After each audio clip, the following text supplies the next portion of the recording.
Hello friends, welcome to Tutelage Academy. NCL assistant foreman का जो recruitment आया है उसमें एलिजिबिलिटी क्राइटेरिया का कुछ इशू है, उस पर हम लोग बात करेंगे। बहुत से स्टूडेंट का मेरे पास मैसेज आया है, कमेंट्स आया है, उसके ऊपर बात करेंगे। क्या क्या मैसेज आया है कि बी.टेक सिर्फ डिप्लोमा नहीं है तो एलिजिबल है कि नहीं, लेटरल एंट्री से है तो एलिजिबल है कि नहीं, मैकेनिकल इंजीनियरिंग प्रोडक्शन है तो एलिजिबल है कि नहीं, मैकेनिकल इंजीनियरिंग ऑटोमोबाइल है तो एलिजिबल है कि नहीं, ITI प्लस डिप्लोमा वाले एलिजिबल है कि नहीं। तो ये पूरे टॉपिक पे हम लोग बात करेंगे। ओके, तो चलिए अब देखते हैं, एक एक चीज़ ध्यान से देखिएगा आप लोग। ओके, फर्स्ट चीज़ यहाँ पे दिया है clarification on the relevant and higher qualification of diploma for supervisory position. ठीक है, तो देखिए असिस्टेंट फोरमैन ENT है यहाँ पे ट्रेनिंग। तो यहाँ पे दिखा है कि इसेंशियल रिक्वायर्ड डिप्लोमा जो है, इसको डिप्लोमा इन इलेक्ट्रॉनिक्स इंजीनियरिंग चाहिए, मिनिमम 3 इयर्स का। ठीक है, higher qualification and branch pertain to, higher qualification अगर है बी.टेक अगर आपके पास है तो engineering degree in electronics and communication, electronics and telecommunication, ये भी एलिजिबल हैं। ठीक है, सिर्फ बी.टेक है, डिप्लोमा नहीं भी है तो एलिजिबल है, क्योंकि जब फॉर्म आप भरने जाएंगे तो वहाँ पे दोनों ऑप्शन आता है, एक डिप्लोमा इन मैकेनिकल इंजीनियरिंग और बैचलर डिग्री का भी आता है। ठीक है, तो इसका मतलब ये एलिजिबल है। यहाँ पे जो ये नॉट एलिजिबल जो लिखा है, कौन एलिजिबल नहीं है, जो कि instrumentation and control, electrical instrumentation and control and electronics engineering degree in combination with any of the above branch और diploma in any other branch other than electronics is not eligible. ठीक है, बाकी सारे चीज़ें पे भी हम लोग आएंगे, क्या क्या एलिजिबल है ये चीज़ बता दिया। अब आगे देखते हैं assistant foreman mechanical training grade C, इसके लिए सबसे ज़्यादा आप लोगों की क्वेरी है। ये मैं उम्मीद करता हूँ कि आपको दिख रहा होगा, नहीं भी दिख रहा होगा तो मैं आपको बता देता हूँ। डिप्लोमा इन मैकेनिकल इंजीनियरिंग है, मिनिमम 3 इयर्स का कोर्स, तो आप एलिजिबल हैं। ठीक है, इंजीनियरिंग डिग्री मैकेनिकल इंजीनियरिंग से है बी.टेक तो भी आप एलिजिबल हैं, सिर्फ बी.टेक हैं तो भी आप एलिजिबल है, क्योंकि फॉर्म में ऑप्शन आ रहा है। ठीक है, अगर आपका प्रोडक्शन है, इंडस्ट्रियल है, ऑटोमेशन है, थर्मल है, मैन्युफैक्चरिंग इंजीनियरिंग है and combination of mechanical engineering है या एनी ऑफ दीज और सिमिलर ब्रांच, तो आप एलिजिबल नहीं हैं। ठीक है, अब बात आते हैं जो मिक्स वाले हैं। ठीक है, अब देखिए ये चीज़ है, अब आप लोगों के कुछ यूपी गवर्नमेंट से जो लोग किए हैं, यूपी बोर्ड से जो डिप्लोमा, उनका डिग्री में लिखा हुआ है इस तरीक़ा से, डिप्लोमा इन मैकेनिकल इंजीनियरिंग और ब्रैकेट में लिख दिया है प्रोडक्शन। ठीक है, तो आप फॉर्म भरने जाएंगे तो आपको डिप्लोमा इन मैकेनिकल इंजीनियरिंग का आपको ऑप्शन दिखेगा। ठीक है, प्रोडक्शन है ब्रैकेट में। तो बात आती है कि एलिजिबल है कि नहीं है। तो ये जो है कि 100% एनसीएल के तरफ से कंफर्म नहीं है, लेकिन मेरा मानना ये है कि ये ब्रैकेट में है प्रोडक्शन। इसका ब्रैकेट का मतलब है कि जो चीज़ मांग रहा है कि डिप्लोमा इन मैकेनिकल इंजीनियरिंग यहाँ पे, तो ये चीज़ें तो आपको, ये जो यहाँ पे है ये चीज़ें तो आपके पास है। ब्रैकेट में लिख दिया है प्रोडक्शन, इसका मतलब है कि मैं जहाँ तक समझ रहा हूँ कि इलेक्टिव सब्जेक्ट है। बहुत सारे स्टूडेंट का मैंने डिप्लोमा सर्टिफिकेट और मार्कशीट भी मंगवाया था, तो मैंने चेक किया, तो प्रोडक्शन का मतलब है कि ये इलेक्टिव सब्जेक्ट होता है।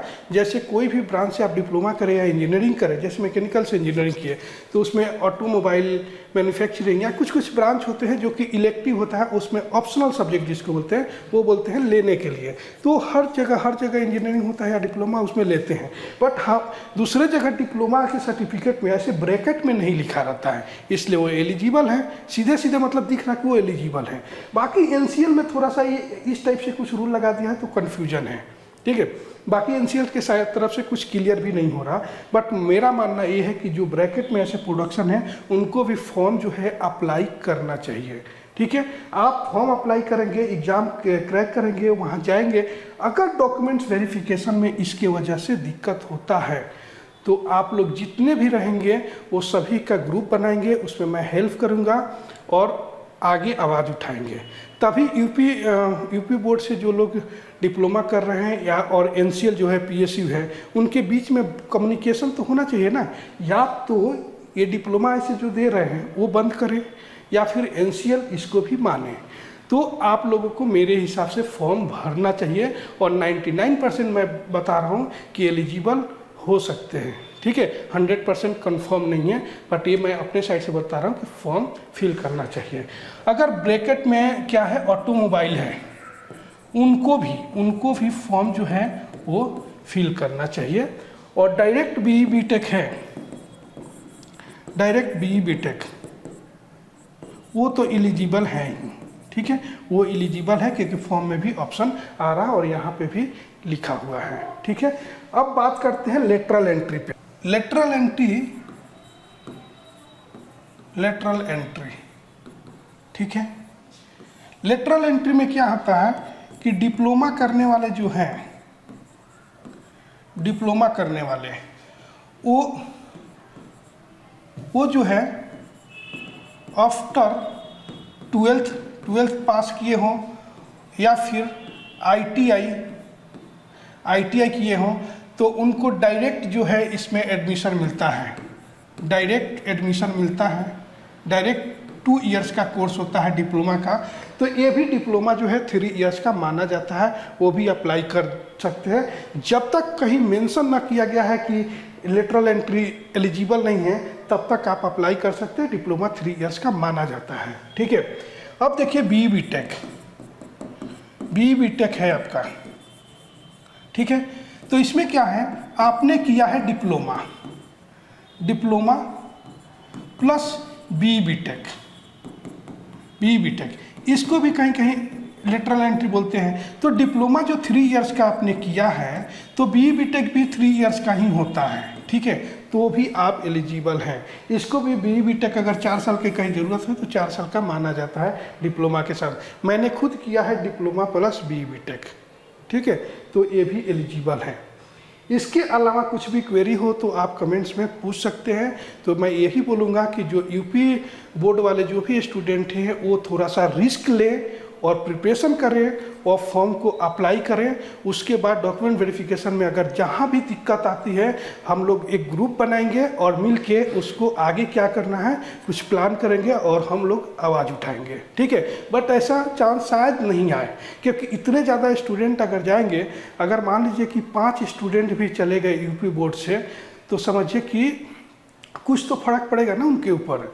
और अगर आपको निकालते हैं तो अगली बार आने वाले भी, देखिए हम अपने साथ साथ आने वाले भी लोगों को हेल्प हमें करना हमारा रिस्पॉन्सिबिलिटी बनता है। तो आप अगर इन केस रिजेक्ट होते हैं इसकी वजह से, तो यूपी बोर्ड पे सवाल उठेगा और उसको वो डिप्लोमा जो करा रहा ब्रैकेट में लिख के दे रहा, वो उसको बंद करना पड़ेगा, उसको वहाँ पे चेंज करना पड़ेगा, ठीक है। तो ये हम लोग काम करेंगे और इस पर जितना हो सकता है मैं हेल्प करूँगा, ओके। और एक चीज़ और बता दूं कि मैकेनिकल इंजीनियरिंग से जो भी प्रिपरेशन कर रहा है वो ट्यूटलेज एकेडमी का ऐप जो है प्ले स्टोर से डाउनलोड कर सकते हैं। और ट्यूटलेज एकेडमी ऐप पे आपको मैकेनिकल इंजीनियरिंग का कोर्स जो है स्टार्ट हो चुका है, उसको ज्वाइन करके आप प्रिपरेशन हमारे साथ कर सकते हैं, ओके। एक चीज़ और आपको बता देता हूँ, देखिए अगर यहाँ पे क्या कीजिए आप सभी लोग, मैं भी एनसीएल को मेल किया हूँ, आप लोग भी किए, कोई रिप्लाई अभी तक मुझे नहीं आया है। तो ये recruitment.ncl@coalindia.in इसके ऊपर मेल कीजिए और आप लोग बताइए कि ये चीज़ें हमारा क्वेरी है, मैं एलिजिबल हूँ कि नहीं हूँ। या इस पर कॉल भी कीजिए, लेकिन कॉल वाली जो बात होती है ना, ये नंबर दिया हुआ है, कॉल भी कीजिए। कॉल वाली जो बात होती है उतना इफेक्टिव नहीं होता है, कोई भी कॉल पे इम्प्लाई बैठा रहता है, कोई बोल देगा हाँ एलिजिबल है, कोई बोल देगा नहीं एलिजिबल है। तो आपको ये मेल जो आएगा ना, मेल आएगा तो रिटर्न में आएगा, वो आपके पास रहेगा, ठीक है। आप अपना अटैच कीजिए, ये भेजिए और उनको बोलिए कि हम एलिजिबल है कि नहीं, ठीक है। एक सभी लोग इस पे भेजिए, ठीक है। और नहीं रिप्लाई आता है, ठीक है, नहीं रिप्लाई आता है, आप लोग रिस्क लीजिए थोड़ा और फॉर्म को अप्लाई कीजिए। इसके अलावा कुछ भी क्वेरी हो तो आप कमेंट्स कर सकते हैं। ट्यूटलेज एकेडमी ऐप पे हैं तो वहाँ पे चैट का ऑप्शन है, वहाँ पे मैसेज करके भी पूछ सकते हैं, ओके। चलिए मिलते हैं फिर। आइए आप लोग मैकेनिकल से हैं तो लाइव क्लास में जो डेली चल रहा है ट्यूटलेज एकेडमी ऐप पे, ओके, तो मिलते हैं फिर नेक्स्ट वीडियो में। Thank you for watching this video.